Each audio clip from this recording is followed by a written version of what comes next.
Hello, we're back. 5 minutes with KeRusso. In our quest to understand this Bible, we're looking at the very beginning, the book of Genesis, and trying to understand it. We're understanding this creation account, trying to get a grasp of it. In order to really understand what's here, you need to know something about the people who lived in ancient times in the Near East, people who were reading this story that was written for them.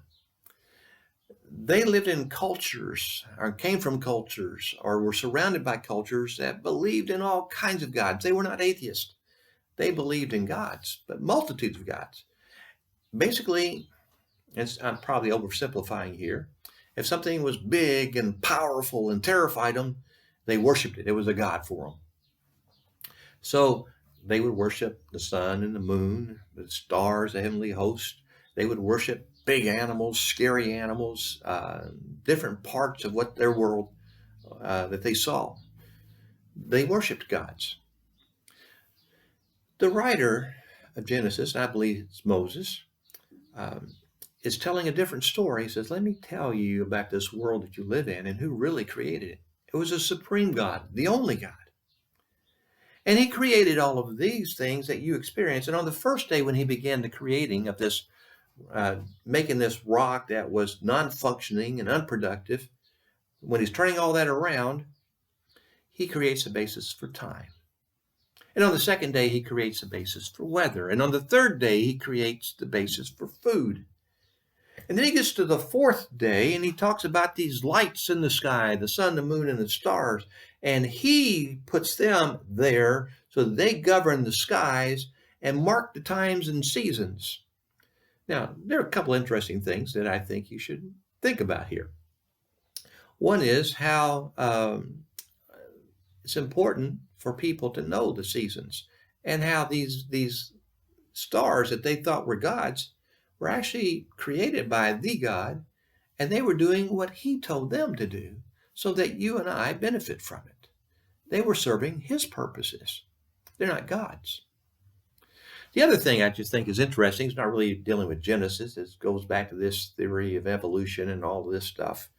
You hear about the Big Bang Theory and how everything comes from all of this. Even the earth comes from all of this big explosion up wherever it happened to take place, and that threw all the lights and the suns, moon, stars, and planets in their place and whatever. According to the Genesis story, that doesn't even come about to the fourth day. The earth is already here. That's just something for you to be aware of. Now, in verse 20, you get the fifth day of creation. And here, God deals with the seas, the oceans. For ancient people in that part of the world, that was the realm of chaos. And that was a place that could not be controlled. But the ultimate God, the only God, he takes that realm and he brings order to it. It's not a realm of chaos like they thought it was. And these great sea creatures they worship were actually put there by him. And he created the food chain in the oceans and the seas, and everything had its place and its purpose. They were there doing his bidding. He created it. He brought order to what people thought was non-order. It's an incredible God. Now, on the fifth day, he deals with the realm of the land. God's filling out these realms he made. He's filling them all up with things. He's given order to all of it. And now he creates the animals and the great beast. Again, beasts that people would worship. But they're there doing what he tells them to do, this great God. And that happens on the sixth day. Now, there's something else he created, or someone else he created on the sixth day, and that's us. I'm going to pick that up, part of the creation up in the next segment. But let me mention something else to you here as I talk about these first 5.5 days of creation. Sprinkled in here are descriptions of it when God looks at it and he says it's good.